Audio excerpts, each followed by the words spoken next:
बहुत धन्यवाद पुरुषोत्तम जी। सबसे पहले धनतेरस के अवसर पर धन्वंतरी की कृपा हो सब पर और सारे लोग आरोग्य और अच्छे स्वास्थ्य की को लाभ करें, बस यही कामना का क्या कारण है? पीछे जो वर्ग के लोग हैं वो पिछड़ते जा रहे हैं और जो फॉरवर्ड क्लास के लोग हैं वो आगे बढ़ते जा रहे हैं, आखिर क्या कारण है? जो सबसे बड़ा कारण है वो शिक्षा है। वही झोपड़पट्टी में रहते हैं, उनके तक विकास क्यों नहीं पहुंच पाता है? सारे लोग जान रहे हैं कि सब अपना नोट सब अपने पॉकेट में भरने के चक्कर में लगे हुए हैं। आज सरकार की तरफ से इतनी सारी योजनाएं, क्योंकि 70 साल में कितने सब पार्टियां आई, कितने पार्टियां गए, कभी राजद की आती है तो जदयू आती है, कभी भाजपा आती है, तो उनके पास समुचित सुविधा कब उपलब्ध हो पाएगी और कैसे उपलब्ध हो पाएगी? इसका दोष तो मैं क्षेत्रीय नेता को दूंगी, क्योंकि जो क्षेत्रीय नेता होते हैं वही तो वोट के समय में पहुंचते हैं। जरूरत तो है ही। जैसे हम गए, बहुत सारे बच्चे थे, उन्होंने कुछ पहना हुआ नहीं था, लेडीज थी बहुत सारी, उन्होंने भी आधे कपड़े पहने थे। फिर जब हम वहाँ कपड़े लेके गए, मतलब इतना एक्साइटेड, वो लोग मुंह पे इतनी खुशी, जैसे हम लोग का क्या कारण है? एजुकेशन। एजुकेशन डेवलप कैसे होगा उनके पास? तो वो लोग को खुद से ही आगे बढ़ना होगा। वो लोग को ऐसा नहीं है कि मतलब सरकार नहीं कर रही, बट वो लोग खुद भी इस चीज़ में उन लोग को रुचि नहीं है। शिक्षा तो जरूरी है, बिना शिक्षा के आखिर वो जागरूक कैसे होंगे? वही बता रही हूँ कि जागरूक होने के लिए जो लोकल नेता पहुँचते हैं, आखिर आप वोट मांगने जाते हैं, उनको जागरूक क्यों? राष्ट्रीय सॉन्ग है मेरे देश की धरती सोना उगले उगले हीरे मोती। तो यह सोना की जो है, यह कब सोना उगलेगी? हमारा जो भारत है कब उगलेगी सोना? आज भी उगल रही है सर, मैं सच्चाई बता रही हूँ, लेकिन कालाबाजारी रुकता नहीं। आपको लगता है कि सही ढंग से खेती नहीं हो रही है? हमारे यहाँ अनाज। नमस्कार, मैं पुरुषोत्तम कुमार, आप देख रहे हैं परिवर्तन तक न्यूज। आज हम आपके साथ विशेष मुद्दे को लेकर उपस्थित हैं। कहते हैं कि मातृ देवो भव, मातृ जो शक्ति है वो देवता के समान होती है। अगर इन लोग ठान ली, जो कुछ भी कार्य ठान ली, तो कार्य पूरा होकर रहता है। तो यहाँ पर उपस्थित हैं, मातृशक्ति उपस्थित है, एक नहीं तीन मातृशक्ति उपस्थित है। तो मैं सबसे पहले आप लोग का स्वागत करता हूं, जो कि दीपावली का जो त्यौहार है आज धनतेरस से स्टार्ट होता है, तो धनतेरस के आप सभी लोग को बधाई देता हूं। इससे परिचय जानने का प्रयास करेंगे। तो पहले आप सभी का स्वागत है और दीपावली के त्यौहार आप सभी को मुबारक हो। तो मैम, कल आपने वहाँ पे वस्त्र वितरण किया, तो उसके बारे में आपसे जानेंगे। तो सबसे पहले आपका स्वागत है मैम। बहुत धन्यवाद पुरुषोत्तम जी। सबसे पहले धनतेरस के अवसर पर धन्वंतरी की कृपा हो सब पर और सारे लोग आरोग्य और अच्छे स्वास्थ्य की को लाभ करें, बस यही कामना करती हूँ इस अवसर पर।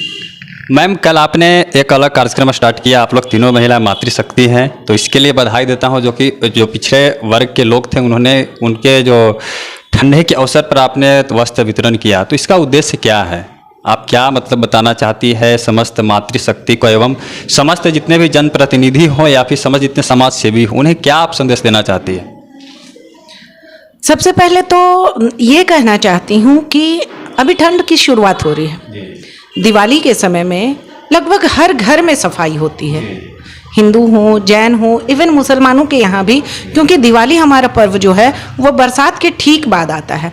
तो दिवाली मनाने का एक साइंटिफिक रीज़न ये भी है कि घरों की साफ सफाई हो जाने से जो बीमारी के कीटाणु हैं या जो जीव जंतु छुपे रहते हैं, जैसे सांप बिच्छू वगैरह घरों में छुप जाते हैं बरसात के समय में, वो सब निकल जाते हैं।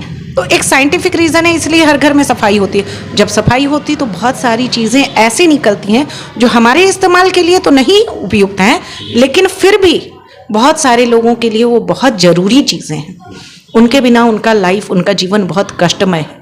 तो ऐसे ही में बहुत सारे कपड़े निकल के सामने आते हैं जो या तो जला दिए जाते हैं या फेंक दिए जाते हैं, या किसी एक या दो को ही दे दिया जाता है थैला थैला भर के, जिसमें 2-4 वो इस्तेमाल करते हैं और बाकी वो भी फेंक देते हैं। तो ऐसे में मुझे यही अच्छा लगा कि इन सारे को इकट्ठा करके, सारे लोगों से इकट्ठा करके अगर इसे उपयुक्त जगह पे पहुंचाया जाए तो ठंड की शुरुआत हो रही है और जो नीडी हैं, जो ज़रूरतमंद हैं, उन्हें ये सही समय पर मिल जाना चाहिए ताकि उनका ठंड अच्छे से बीते। और ये सिर्फ शुरुआत है, इसके बाद ये कार्यक्रम आगे भी चलता रहेगा। तो आगे आप क्या करने वाले हैं? छठ के बाद पुनः प्लान है कि पुनः इस तरह से बहुत सारे इस वीडियो कल कुछ वीडियोस हम लोगों ने स्टेटस में डाले, जिसे देखकर लोग बहुत प्रेरित हो रहे हैं, इच्छुक हैं आगे आने को। मेरा एकदम मानना है कि अगर हमें ईश्वर ने ज़रूरत से ज़्यादा प्रदत्त की है तो हमें उसे दूसरों के साथ बांटना चाहिए। सामाजिक समानता सिर्फ सपने देखने से नहीं आएंगे, करने से आएंगे। तो अगर हम ज़रूरतमंदों की ज़रूरतें पूरी करते हैं तो निश्चित ही है कि वो भी थोड़ा ऊपर उठेंगे, वो आएंगे दूसरों की मदद के लिए, जहाँ जितना उनसे बन पड़ेगा वो करेंगे। और बाकी भी समाज के लोग जब दिखेंगे प्रेरित होंगे इससे और आएंगे ही आगे, लोगों को देंगे। छठ के बाद हमारा फिर से है कि कुछ लोग सामने आना चाहते हैं और भी कपड़े देना चाहते हैं। कुछ लोगों ने हमें कहा है कि हम खाना भी बांटना चाहते हैं, तो हम उन सबका स्वागत करते हैं। आइए हमारे साथ जुड़िए, या आप अकेले भी जाना चाहते हैं तो जाइए और गरीबों की मदद कीजिए, क्योंकि उनकी दुआओं में बहुत असर होता है। तो मैम आपने कहा कि गरीबों की मदद कीजिए, तो आज़ादी का आज लमसम 73 ईयर्स हो चुका है, शायद 73 ईयर हो गया। तो आखिर उन लोग को पिछड़ेपन का क्या कारण है, उनका विकास क्यों नहीं हो पाया? आज हमने ग्राउंड रिपोर्टिंग किया वहाँ पर जाकर, तो आपका नाम वहाँ पर आया कि आपने कल वस्त्र वितरण किया था। तो उन लोग को पिछड़ा होने का क्या कारण है? पीछे जो वर्ग के लोग हैं वो पिछड़ते जा रहे हैं और जो फॉरवर्ड क्लास के लोग हैं वो आगे बढ़ते जा रहे हैं, आखिर क्या कारण है? जो सबसे बड़ा कारण है वो शिक्षा। मैं मानती हूँ शिक्षा को इसके पीछे, क्योंकि सरकार ने शिक्षा के लिए बहुत सारी नीतियाँ तो लाई, लेकिन उसका इम्प्लीमेंटेशन नहीं हो रहा है जो होना चाहिए। आखिर क्यों नहीं होता है? आए दिन आप देखते होंगे मीडिया के माध्यम से, जिस तरह के कैंडिडेट, जिस तरह के शिक्षक होने चाहिए विद्यालयों में, वो नहीं होता। जो योग्य हैं भी, उनसे हम शिक्षण कार्य नहीं करके बहुत सारे काम, आज जनसंख्या गणना है तो कभी घरों की गणना करवा रहे हैं, कभी मतदान में इंक्लूड कर रहे हैं उन्हें, मतलब बहुत सारे अन्य काम करा रहे हैं। तो उनकी रुचि शिक्षण से हट जाती है, वो बंट जाते हैं। तो कम से कम जो योग्य हैं, उनकी योग्यता आपने शिक्षा के लिए उन्हें योग्य समझा, उन्हें उनका चुनाव किया शिक्षक के रूप में, तो उन्हें शिक्षण का कार्य तो दीजिए, देखिए तो कि वो कैसे करते हैं। इस वजह से शिक्षा नहीं सही से मिल पाती। जब शिक्षा नहीं मिलेगी तो लोग अपनी जिम्मेदारियों को नहीं समझेंगे, और जब जिम्मेदारियों को नहीं समझेंगे, जब उनके अंदर स्किल डेवलपमेंट नहीं होगा, तो वो कहाँ से कमाएंगे, कैसे करेंगे? रोजगार देने की बात होती है, रोजगार पैदा करने की बात होती है, उसके लिए भी तो स्किल डेवलपमेंट जरूरी है। स्किल डेवलपमेंट के लिए शिक्षा जरूरी है। तो मैम स्किल डेवलपमेंट चाहिए, तो उनके पास कैसे यह सुविधा उपलब्ध हो पाएगी? क्योंकि उनके पास जाना तक नहीं चाहते हैं। मैंने वहाँ देखा गंदगी भी उसी प्रकार का है। 73 साल लमसम हो जाने के बाद भी, 76 साल 76 ईयर हो जाने के बाद भी अभी वहाँ पर डेवलप नहीं हुआ है, वही झोपड़पट्टी में रहते हैं। उनके तक विकास क्यों नहीं पहुँच पाता है?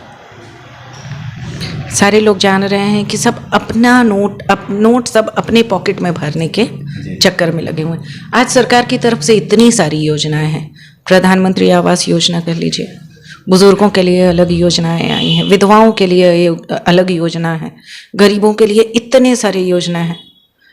वोट के समय में तो उनका आधार कार्ड से काम चल जाता है, लेकिन जैसे ही प्रधानमंत्री आवास योजना देने की बात होती है, उनसे जमीन के कागज मांगे जाते हैं। जो इतने शिक्षित नहीं हैं, जिनके पास रहने के लिए छत नहीं है, वो कागज कहाँ से संभाल के रखेंगे?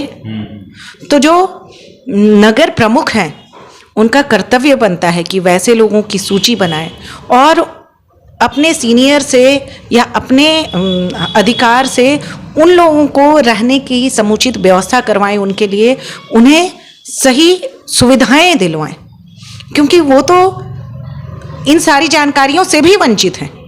उन्हें तो पता ही नहीं है कि उनके लिए क्या क्या सुविधाएं मिली हुई हैं सरकार की तरफ से। तो मैं कहूँगी कि जो पदाधिकारी हैं इस क्षेत्र के या जो नगर प्रमुख हैं, उनका कर्तव्य बनता है कि वो लोग पहुँचे, लोगों को जागरूक करें और उनके लिए जो समुचित सुविधा की व्यवस्था होनी चाहिए वो करवाएं। तो ये सुविधा जो है, समुचित सुविधा नहीं पहुंच पाती है। आपने कहा कि सुविधा उन तक नहीं पहुंच पाती है, उनको व्यवस्था किया जाए, तो उनके पास जो है पूर्णतः सुविधा कैसे उपलब्ध हो पाएगी? इसका सवाल मेरे पास जवाब चाहिए। समुचित सुविधा कैसे उनके पास उपलब्ध हो पाएगी? क्योंकि 70 साल में कितने सारी पार्टियाँ आई, कितने पार्टियाँ गए, कभी राजद की आती है तो जदयू आती है, कभी भाजपा आती है, तो उनके पास समुचित सुविधा कब उपलब्ध हो पाएगी और कैसे उपलब्ध हो पाएगी? इसका दोष तो मैं क्षेत्रीय नेता को दूंगी, क्योंकि जो क्षेत्रीय नेता होते हैं वही तो वोट के समय में पहुंचते हैं, मोहल्ले तक, घर तक, बाय हुक और बाय क्रुक। उन्होंने नाम तक आरोप लगाया, मैं आपको वीडियो क्लिप भेजूंगा, नाम तक का आरोप लगाया, नाम तक का जिक्र किया है कि उन्होंने वोट के समय आते हैं कि एक मंदिर की भी, वहाँ पर एक मंदिर भी था, उसका भी उन्होंने विरोध किया कि वहाँ पर बात रखी कि ये मंदिर मैं बनवा दूंगा, लेकिन मंदिर भी नहीं काम हुआ। कहा जाता है कि यहाँ पर देवी देवताओं का वास होता है, तो उन लोग का क्षेत्र में यह भी नहीं है, तो उन जनप्रतिनिधि को क्या कहेंगे? मैं यही कहूँगी कि ऐसे जो जनप्रतिनिधि हैं उनको अब जागरूक हो जाना चाहिए, क्योंकि जनता जागरूक होने लगी है।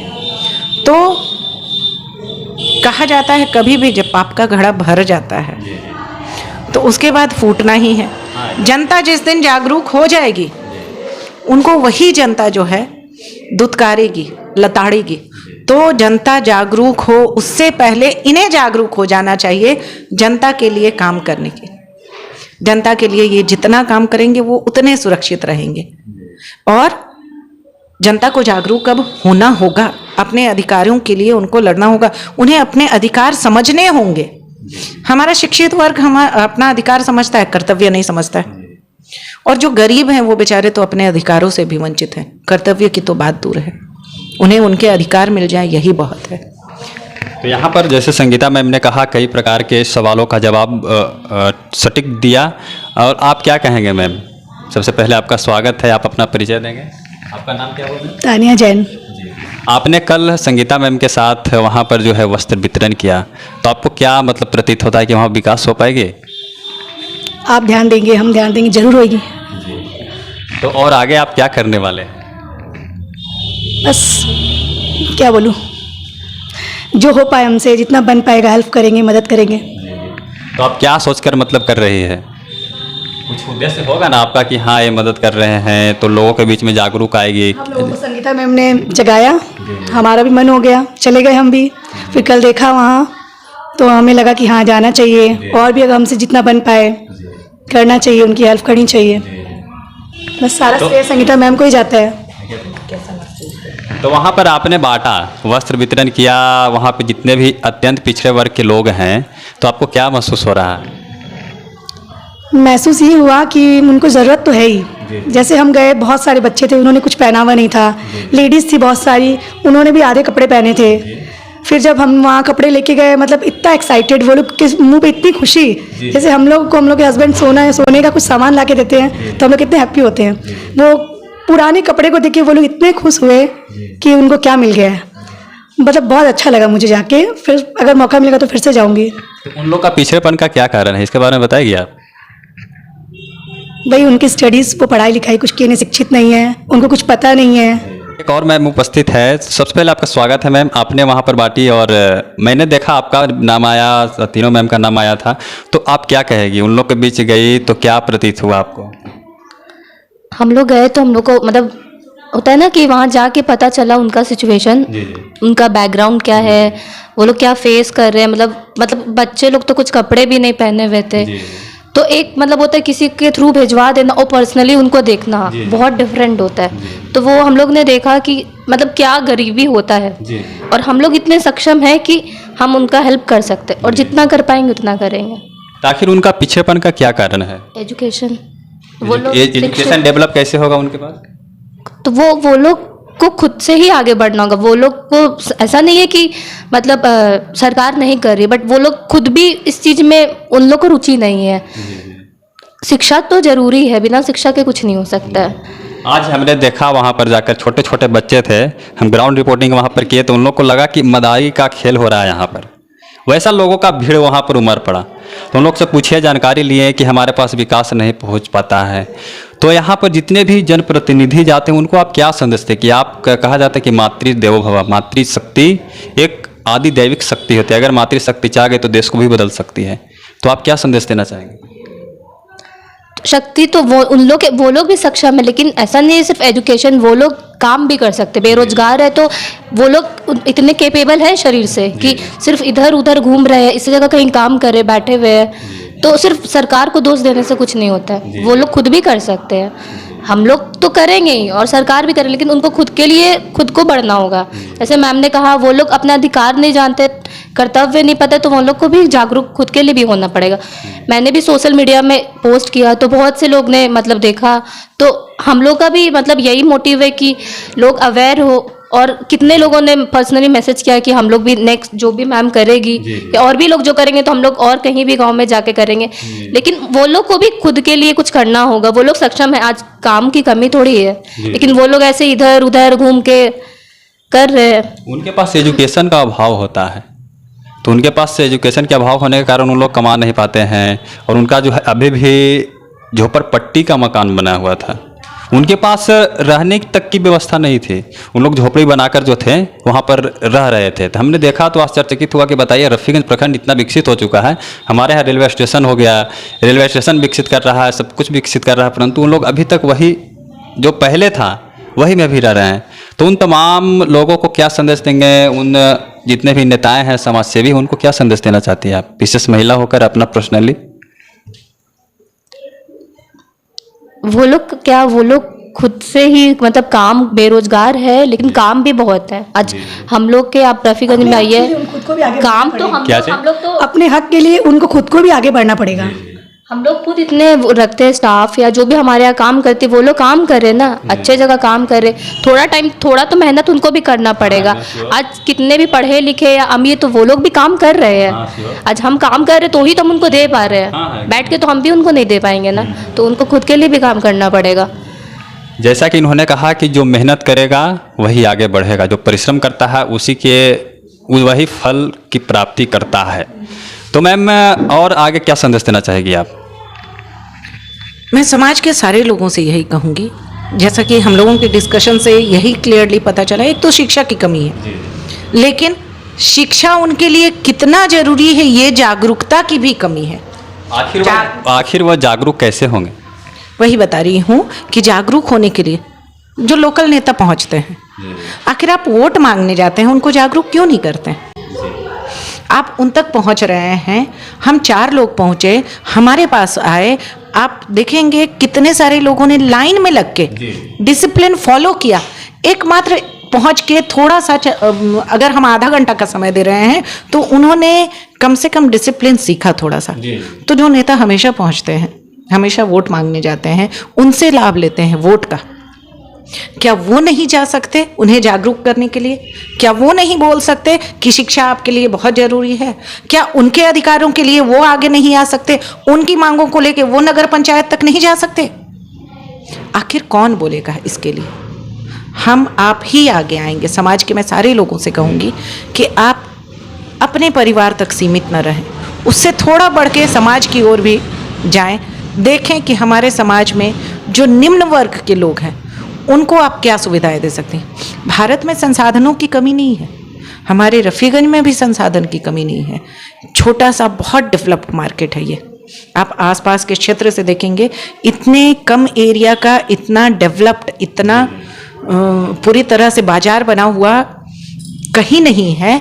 रफ़ीगंज उस हिसाब से बहुत अच्छा है, वहाँ काम भी बहुत मिल जाता है, लेकिन उन्हें इतना जागरूक करना जरूरी है कि आप जाइए, आप काम तो कीजिए। बहुत सारे लोगों से मैं मिली हूँ, जैसा कि इन लोगों ने बताया कि वो घर में ही बैठे थे। बहुत सारे लोगों को हमने ऑफर दिया है कि आप आइए, आपको काम दिलवाएंगे। अभी तक तो कोई नहीं आया है, लेकिन अगर आते हैं उनमें से कोई, तो निश्चित ही हम लोग उनके लिए काम ढूंढने की कोशिश करेंगे, काम दिलवाएंगे। और मैं आप सबसे भी अनुरोध करूंगी, समाज के सारे वर्ग से अनुरोध करूंगी कि आप आगे बढ़िए। अगर आपके पास ज़रूरत से ज़्यादा है तो आप गरीबों की मदद कीजिए, क्योंकि उनकी दुआओं में बहुत असर होता है। तो आपने तो कहा कि एजुकेशन जो है, शिक्षा उन तक पहुंचनी चाहिए। तो क्या आपको लगता है कि जितने भी तमाम नेता हैं बिहार के हो या फिर केंद्र के, क्या एजुकेशन पहुंचाने में सक्षम है? हमें तो नहीं लगता है कि एजुकेशन पहुंचाने में सक्षम है। अभी हाल में जो बीपीएससी के द्वारा एग्ज़ाम हुआ है, तो आपने देखा होगा कितनी कड़ाई से हुआ है। ये तो बीपीएससी का एग्जाम हुआ, तो ये नहीं चुनावी स्टंट है? ये आपको क्या लगता है? ये तो बिल्कुल चुनावी स्टंट है ना। ये तो बिल्कुल चुनावी स्टंट है कि बिहार में पहली बार, मुझे लगता है बिहार ही एकमात्र ऐसा राज्य है जहां बाहर से भी प्रतिभागी आए और चुने गए, और वो भी मात्र शायद कितने दिनों में, 2 महीने में शायद इसका सिलेक्शन भी हो गया, और जो अलॉटमेंट स्कूल भी हो गया। क्या मतलब लगता है आपको? ये चुनावी स्टंट ही है पूरी तरह से। ये सारे लोग जान रहे हैं, हम आप ये सारे लोग जान रहे हैं कि चुनावी स्टंट है। रिजल्ट इतनी जल्दी आना, इतना जल्दी उनको स्कूल दे देना, आवंटन कर देना स्कूल का, और उसके बाद 35% बाहर के लोगों को बिहार में लाना, ये एक चुनावी स्टंट तो है ही, इतना गलत डिसीजन भी है। बिहार की जनसंख्या तो वैसे ही बहुत ज्यादा है, आप बाहर से लाके और दे रहे हैं, यहाँ के लोग बाहर जाके मजदूरी कर रहे हैं और आप बाहर से बिहार में ला रहे हैं लोगों को कि आप लोगों को शिक्षित करें, बिहारियों को शिक्षित करें। बिहार के लोग IAS IPS होने में सक्षम है क्या? बिहार के लोगों में क्षमता की या शिक्षा की कमी हो गई थी कि आपको बाहर से बुलाने पड़े प्रतिभागी और उनका आपने चयन किया? ये पूरी तरह से चुनावी स्टंट है। जिनकी मंशा है कि इस बहाने से वो जीत जाएंगे, शायद उन्हें मालूम नहीं है कि इसका उल्टा असर होने वाला है, क्योंकि बिहारी इतने बेवकूफ़ तो नहीं है। एक और एक राष्ट्रीय सॉन्ग है, मेरे देश की धरती सोना उगले उगले हीरे मोती। तो यह सोना की जो है, यह कब सोना उगलेगी? हमारा जो भारत है कब उगलेगी सोना? आज भी उगल रही है सर, मैं सच्चाई बता रही हूँ, लेकिन कालाबाजारी रुकता नहीं है। आपको लगता है कि सही ढंग से खेती नहीं हो रही है? हमारे यहाँ अनाज का उत्पादन कम से कम इतना तो जरूर है कि यदि कालाबाजारी न हो तो गरीब से गरीब को भी मुहैया कराया जा सकता है। सरकार ने प्रोवाइड तो कर दिया है राशन कार्ड, राशन कार्ड बनवाने में भी धांधली है, लोग पैसे लेके जिसका मन उसका बनवाते हैं। तो कम से कम ये जो धांधली, ये जो कालाबाजारी चल रही है, इतना ही रुक जाए तो गरीब से गरीब की भी मदद मतलब स्वतः हो जाएगी। उसके लिए बहुत ज़्यादा एफर्ट लगाने की या अपने पास से लाखों करोड़ों निकालने की ज़रूरत नहीं है। आप सिर्फ इतना कीजिए कि अपने अंदर के इंसान को जिंदा रखिए, वो इंसान जिंदा रहेगा, आप गलत नहीं करेंगे। अगर सारे लोग गलत ना करें तो किसी के साथ गलत होगा ही नहीं। चलिए 3-4 मिनट और चलेगा। तो मैम, आपने शिक्षा के क्षेत्र में बात किया, तो अंतिम रूप क्या देना चाहेंगे तमाम जितने भी दर्शक लोग हैं, जितने भी हमारे चैनल के माध्यम से जुड़े हुए हैं, तो उन लोग प्रेरणा कैसे लें? मैं तमाम दर्शकों से, समाज के सभी तबके से इतना ही अनुरोध करूंगी कि हम शिक्षित लोगों का कर्तव्य है शिक्षा को बढ़ाएं। हमारा कर्तव्य है कि हम जागरूकता बढ़ाएं, लोगों को जागरूक करें, लोगों की मदद करें, सामने आए। आप एक करेंगे, आप देखेंगे आपके पीछे 10 लोग आएंगे। आज हमारे साथ तानिया है, दिव्या जैन है, और कल तो सरिता भाभी भी आई थी, सरिता जैन भाभी आई थी। तो आज हम 4 हैं और एक दिन में ही 40 लोग तैयार हैं प्रेरित होके। तो आप सोचिए 40 से 400 और 400 से 4 करोड़ होते समय नहीं लगेगा। बस शुरुआत है एक कदम आगे बढ़ाने की। आप शुरुआत कीजिए, पीछे झुंड का झुंड आपके साथ चला आएगा। बस समाज को आगे बढ़ाने के लिए शुरुआत तो कीजिए। आपका पूरा परिचय क्या है मैम? मैं संगीता प्रसाद, भाजपा जिला मंत्री हूँ। साथ ही इन सब से ऊपर उठकर एक इंसान, एक औरत, एक महिला, जिसे प्रकृति ने सबसे कठिन काम दिया है। महिलाओं को एक जरूर मैं संदेश देना चाहती हूँ कि यदि आपको लगता है कि आप सक्षम नहीं है या आप कहीं भी कमजोर हैं, तो आप याद रखिएगा कि प्रकृति ने आपको सबसे कठिन काम दिया है। इसका मतलब आप कहीं ज्यादा सक्षम है पुरुषों से, वरना प्रकृति आपको इन कार्यों के लिए नहीं चुनती। तो हमेशा याद रखें कि जो पूरी सृष्टि को चलाने वाली है वो कभी कमजोर हो ही नहीं सकती। आगे आइए, बढ़िए और देखिए कि आपके साथ साथ कैसे पूरा जमाना जो है वो चलता है, आपको आगे बढ़ाता है, और आप उतना ही गर्व महसूस करेंगी लोगों की मदद करने में। सभी सवालों का जवाब इन्होंने दिया। तो अगर कोई सवाल रह गया हो तो अगले इंटरव्यू में इनसे पूछा जाएगा। अगले में जवाब देगी ना आप? बिल्कुल जवाब दूंगी। आप लोग दीजिएगा ना? जी जरूर। आप मैम? तो इन्होंने कहा कि अगले इंटरव्यू में अगर पूछा जाएगा तो मैं इस सवाल का जवाब दूंगी, और आगे भी इसी तरह से प्रयासरत रहूंगी समाज की सेवा में। और आप तमाम उन गरीबों के बारे में क्या सोचते हैं, आप उन गरीबों को क्या मदद करना चाहते हैं, आप इन मैम से मिल सकते हैं। और मिलकर कहा जाता है कि एक हाथ से ताली नहीं बजती, अगर 2 हाथ मिल जाती है तो ताली बजने में आसान होती है और ताली बजती भी है। तो एक के साथ अनेकों मिलें और गरीबों की भलाई करने में आगे आएँ, क्योंकि एक बंदा नहीं पूरे देश का भविष्य बदल सकता है। एक प्रधानमंत्री ही नहीं जी मालूम है कि पूरा देश के भविष्य बदल सकते हैं। जी जी, क्या बोल रहे हैं? वो लोग गरीब नहीं है, जी जी। वो लोग के पास ज़मीन है, सब है, वो लोग ज़रूरतमंद है। तो आइए हम समाज को बदलते हैं और वीडियो में आप आगे बने रहें। जय हिंद, जय भारत, भारत माता की जय।